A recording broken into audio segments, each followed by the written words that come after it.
Just a little bit of a background why this presentation is there.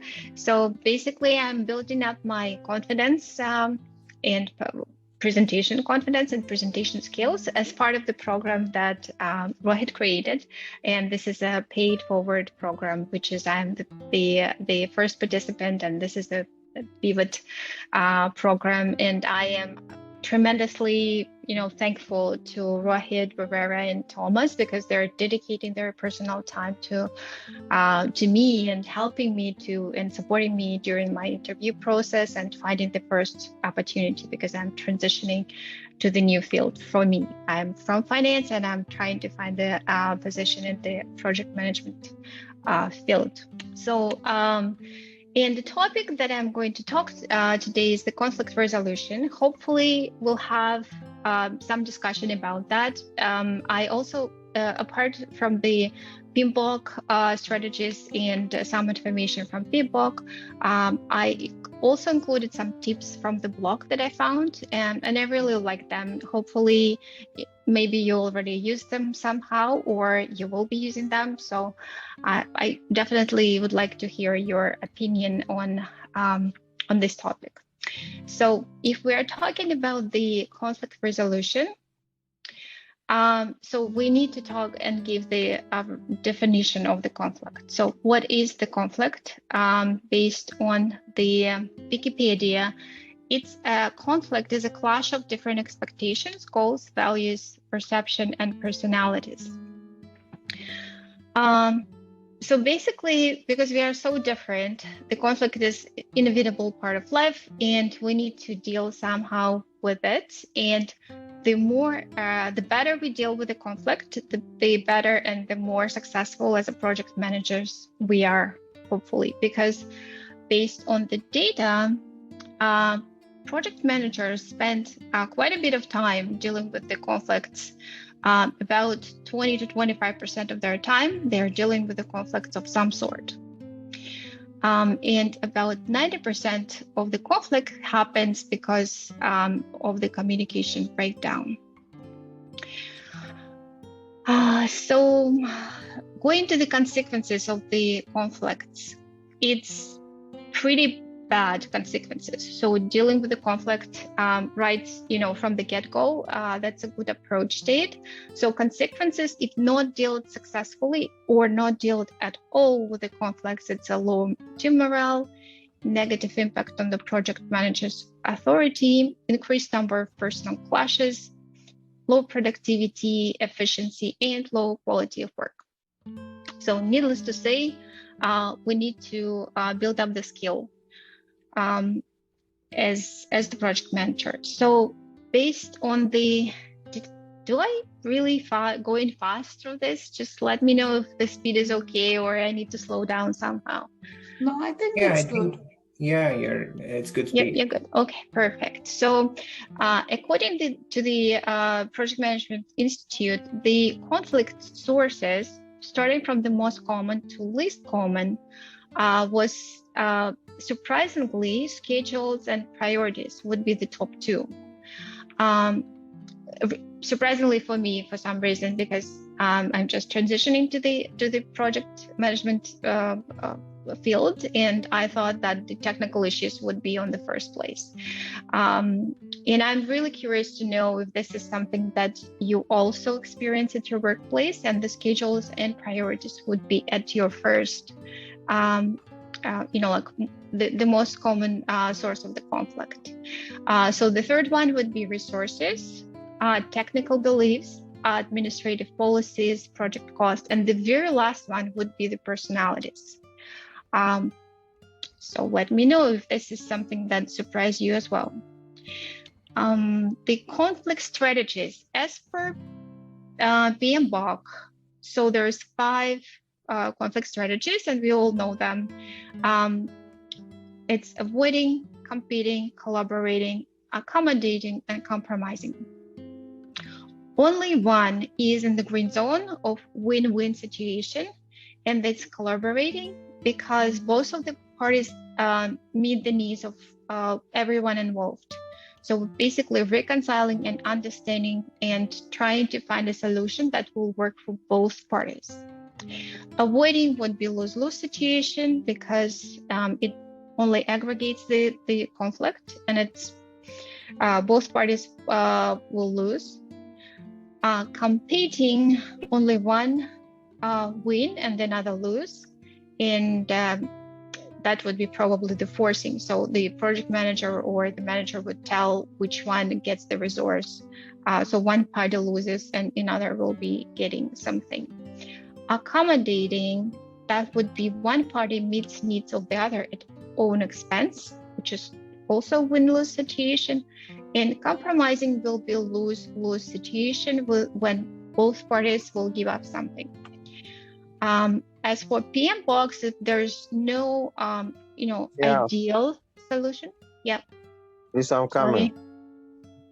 Oh, that's Thomas. Okay, so there's no ideal solution to all kind of conflicts. There's no one size fits all, but it says that the collaborating approach is the most successful approach dealing with the conflicts.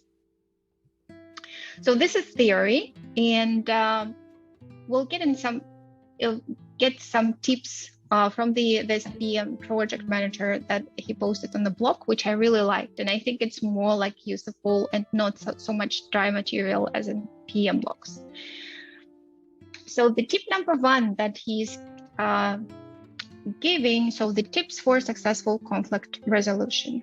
Tip number 1 would be, interestingly, recognize that a successful conflict resolution isn't about winning. And I think that's a big one because it requires for the project manager a shift of the mindset. So even though there is a win-lose situation, win-win situation, and it seems like one part should win and another lose, or both win, so it requires the project manager to understand that it's just the difference of opinions that we are trying to reconcile. Hopefully you agree or disagree. I would like to hear your input on this. The tip number 2 after the presentation, the tip number 2, get to the root cause of the conflict. So most of the times the conflict happens because of the breakdown of the communication. And normally the dialogue would go like, but you said this, but my understanding was that. And there's a disconnect in terms of the information that one person thinks that the other part should do or responsible for. The tip number 3 is to use active listening.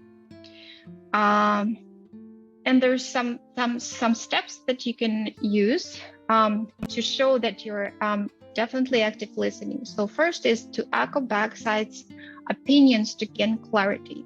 So it would look like, so in the discussion, when they're trying to reconcile the situation, you would say, is this right that I am hearing that you are, and then you just restate what the other person said in your own words, how you understood that. So it's echoing back the side's opinion. Second tip is to use the right communication style, and meaning that you need to avoid triggers.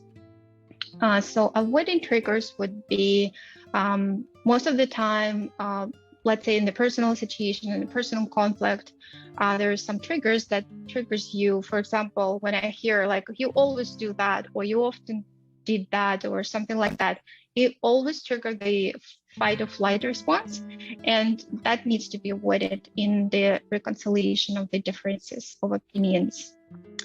The third one that it's interesting, I've never heard of it, but it's learn to love the silence. And this person is saying that it's a just shut up technique, that you might learn someone else through motivations by just shutting up in terms of the conversation, because the idea behind it that people they cannot stand silence, so they will fill the silence with anything, And by doing that, they will give you motivations or something that they're probably hiding or leaving behind out of the just the meeting. But you might learn that if you just basically will keep silent. That's interesting. And the fourth one is keep people and problems separate. I find this is probably the biggest challenge for me because problems are separate and the people are separate. Sometimes I have difficulties doing that, and I had to remind myself during the conversation that this is something that doesn't need to be mixed and has not to be mixed. We are jumping on the tip number 4. Maintain your authority as a decision maker. So what basically happening, so when you need to take a lead anyway, because you're the one who's leading the discussion. You cannot leave just up to them to decide. And just 3 things to make you feel better. That every decision has a trade-off. You probably won't get it all right all the time. And bad results don't necessarily mean that you made a bad decision, because there are some other factors that can interfere in this whole complex situation. Okay, tip number 4, know when an issue is beyond your control and ask for extra help. Basically saying that if the conflict is personal or someone is in particular stubborn, then you need a mitigator who would be intervening and trying to reconcile the issue. It could be HR or the manager. And the tip number 6 would be you make sure you close the loop by turning the conflict into the lessons learned. So basically, you're using the conflict for your personal growth. And I put a summary here, and this is the end of the presentation. Thank you.